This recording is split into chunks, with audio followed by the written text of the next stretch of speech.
Bismillahirrahmanirrahim. Assalamualaikum warahmatullahi wabarakatuh.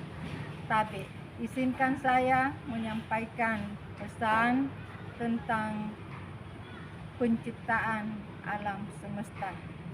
Semoga kita senantiasa kagum terhadap kebesaran Allah Subhanahu wa taala.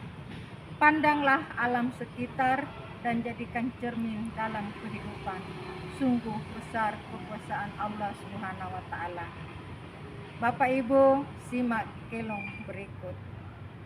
Karaeng mapak jaria, karaeng Allahu taala. Ia kusumba, ia tong kupak nganroy. Kupak nganroy mi anjo, karaeng ku allobangi, landri erokku anggap pa kasalamatkan. Kasalamatkan kupala, kabajikan kugaukang, nakuliliang sikonku papisangkana. Marilah kita senantiasa menyembah kepada Allah Subhanahu wa taala dan melakukan kebaikan terhadap orang lain. Semoga Allah Subhanahu wa taala merahmati kita dan memberikan keselamatan dunia dan akhirat. Amin ya rabbal alamin. Wassalamualaikum warahmatullahi wabarakatuh.